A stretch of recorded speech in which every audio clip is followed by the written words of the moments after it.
This is the statement that I am giving right now to the House Intelligence Committee because they steadfastly refuse to hold this hearing in public and refuse to release the transcript. I have no choice but to come here to Infowars.com so that you can hear precisely what I'm saying to the U.S. House Committee this morning. Good morning, Mr. Chairman, Mr. Ranking Member, committee members of the Permanent Select Committee on Intelligence and staff. My name is Roger Stone. I'm most interested in correcting a number of falsehoods, misstatements, and misimpressions regarding allegations of collusion between Donald Trump, the Trump associates, the Trump family, the Trump campaign, and the Russian state. I view this as a political proceeding because a number of the members of this committee have made irresponsible and indisputably and provably false statements in order to create the impression of collusion with the Russian state without any evidence that would hold up in a U.S. court of law or the court of public opinion. I'm no stranger to the slash and burn aspects of American politics today. I recognize that because of my long reputation and experience as a partisan warrior, I'm a suitable scapegoat for those who would seek to persuade the public that there were wicked international transgressions in the 2016 presidential election. I have a long history in this business. I strategize, I proselytize, I consult, I electioneer, I write, I advocate, I report, and I prognosticate. I'm a New York Times best-selling author, and I have a syndicated radio show and a weekly column. And I report for Infowars.com at 5 o'clock Eastern every day. While some may label me a dirty trickster, the members of this committee could not point to any tactic that is outside the accepted norms of what political strategists and consultants do today. I do not engage in any illegal activities on behalf of my clients or the causes which I support. There is one trick that is not in my bag, and that is treason.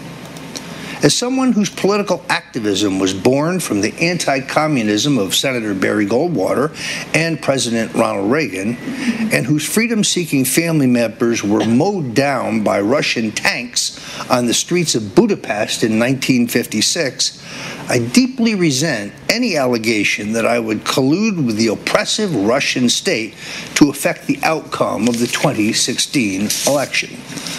My colleague, Michael Caputo, voluntarily sat in this very chair a few months ago and gave what I believe were candid and truthful answers to those who cared to sit in on his interview. And yet, when he was done, he was falsely accused of perjury by a committee member who did not even have the courtesy to show up for his interview. He was eviscerated by some committee members and consequently by the press.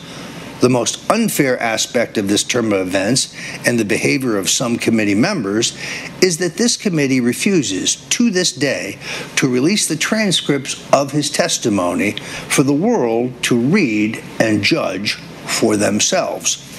Multiple members of this committee have made false allegations against me in public sessions in order to ensure that these bogus charges receive maximum media coverage. Now, however, you deny me the very opportunity to respond to these charges in the same open public forum in which they were made. This is cowardly. Fortunately, we will have the opportunity today to take the exact words of some members of this committee and examine them in order to uncover the lies. Members of this committee, as well as some members of the Senate Intelligence Committee, aren't alone in their irresponsibility. On January 20th, 2017, the New York Times reported that the intelligence services were in possession of emails, records of financial transactions, and transcripts of telephone intercepts, which proved that Roger Stone, Paul Manafort, and Carter Page colluded with the Russians for the benefit of Donald J. Trump. So where are these records? Can this committee or the intelligence agencies produce them? I didn't think so. Now, nor is this responsibility entirely partisan. Senator John McCain told CNN that I should be, quote, compelled to come before the Senate to explain my ties to Yanukovych and the Russians. The answer is very simple, Senator. The answer is none and none. In fact, I worked against Yanukovych's party in the 2006 parliamentary elections in Ukraine, and I have no ties to any Russians. Given this committee's consistent refusal to allow me to testify in a public session, in the interest of compromise, I repeatedly requested that the transcript of my testimony here today be released immediately upon conclusion of today's session. Even this constructive suggestion has been summarily rejected. What is it you fear? Why do you oppose transparency? What is it you don't want the American people to know? I can assure each of you I will not let myself be a punching bag for people with ill intentions or a political agenda. Understand, I will expose the truth at every forum and on every platform available to me. As a 40-year friend, advisor, and supporter of Donald Trump, I have continually urged him to run for the presidency beginning in 1988. When he decided in 2015 to become a serious candidate against a weak slate of opponents, I became one of the Trump campaign's first consultants, reprising a role I had played in 2012 when Donald Trump briefly considered a candidacy that year. I performed consulting work for the campaign for 5 months, and the consulting relationship ended in August of 2015. I, however, did not go quietly into the night. I continued to work, write, and advocate on behalf of the Trump candidacy because to this day, I believe that Donald Trump has the potential to be a truly great and transformative president and to make our country great again. These hearings are largely based on a yet unproven allegation that the Russian state is responsible for the hacking of the DNC and John Podesta, and the transfer of the information to WikiLeaks. No member of this committee and no intelligence agency can prove this assertion. Because the DNC steadfastly refused to allow the FBI to examine their computer servers, this entire claim is based on a self-serving report by CrowdStrike, a forensic IT firm retained by, directed by, and paid for by the DNC. The Nation magazine recently reported on a study issued by Veteran Intelligence Professionals for Sanity, or VIPS, which is comprised of a number of former high-level U.S. intelligence officials.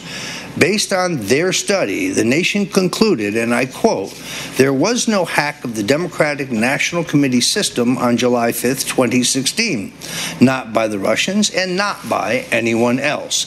Hard science now demonstrates it was a leak, a download executed with a local memory key or a similar portable data storage device, such as a thumb drive. In short, they reported it was an inside job by someone with access to the DNC's computer system.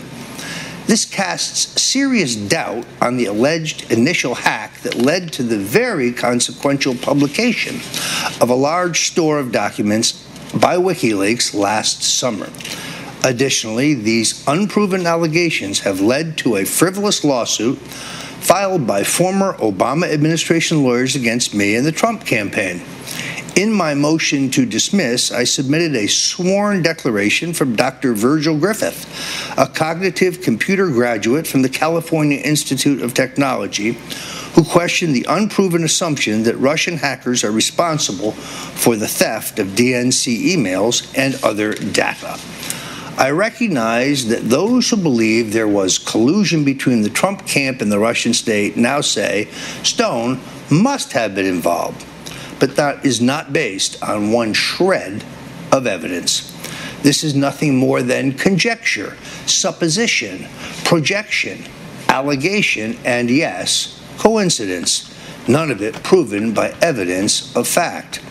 Understand the committee's interest in me. I use all clauses of the First Amendment to achieve my goals. I'm out there. I am provocative and unpartisan, but let's be clear, I have no involvement whatsoever in the alleged activities that were within the scope of this committee's investigation. Collusion with the Russian state to affect the outcome of the 2016 election. I have every right to express my views in the public square. I actively participate in matters of great public concern. I also believe, and you should too, my friend Tucker Carlson, who said last week, quote, "You should never accept uncritically the imprecise conclusions of the intel community."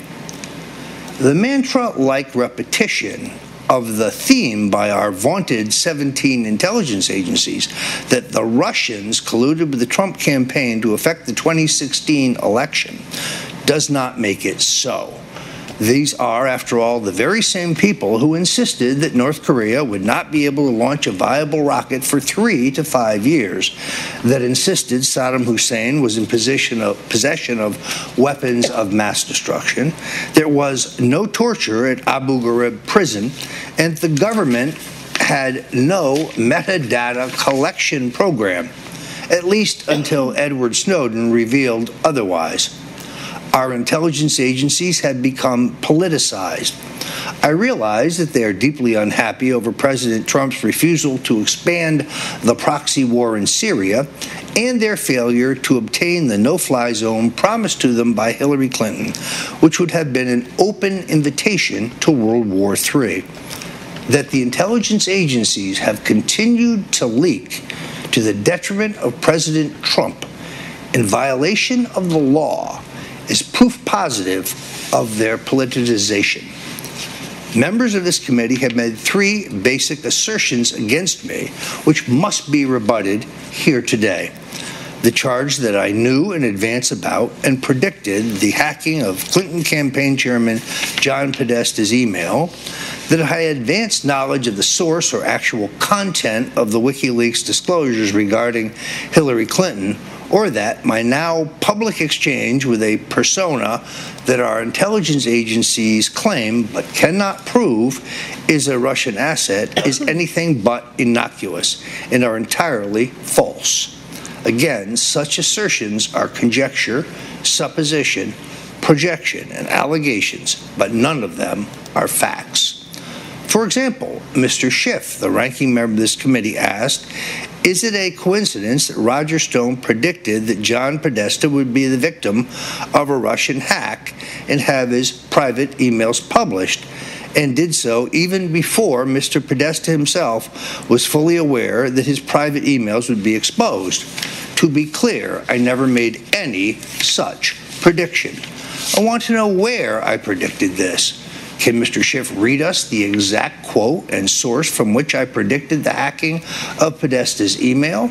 Can Mr. Schiff even come up with a documented quote where I used Podesta and email in the same sentence before it happened? My tweet of August 21st, 2016, in which I said, "Trust me, it will soon be Podesta's time in the barrel," hashtag Crooked Hillary, must be examined in context. I posted this at a time that my boyhood friend and colleague, Paul Manafort, had just resigned from the Trump campaign over allegations regarding his business activities in Ukraine.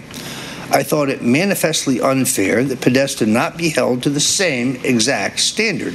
Note that my tweet of August 21st, 2016 makes no mention whatsoever of Mr. Podesta's email, but does accurately predict that the Podesta brothers' business activities in Russia with the oligarchs around Vladimir Putin, their uranium deal, their bank deal, their Gazprom deal, would all come under public scrutiny. Podesta's activities were later reported by media outlets as diverse as the Wall Street Journal and Bloomberg. My extensive knowledge of the Podesta brothers' business dealings in Russia is based on the Panama Papers, which were released in early 2016. They reveal that the Podesta brothers had extensive dealings in Russia. The tweet is also based on a comprehensive early August opposition research briefing provided to me by investigative reporter Dr. Jerome Corsi, which I then asked him to memorialize in a memo that he sent to me on August 31st, all of which was culled from public records. There was no need to have John Podesta's email to learn that he and his presidential candidate were in bed with the clique around Putin. In fact, factcheck.org, a news organization funded by the Annenberg Foundation, reported, quote, "There is nothing in the public record so far that proves Stone, a political operative and longtime Trump associate, predicted the Podesta email hack." Now let me address the charge that I had advanced knowledge of the timing, content, and source of the WikiLeaks disclosures from the DNC. On June 12, 2016, WikiLeaks publisher Julian Assange announced that he was in possession of the Clinton DNC emails. I learned this by reading a tweet on Twitter. I asked a journalist who I knew had interviewed Assange to independently confirm this report, and he subsequently did.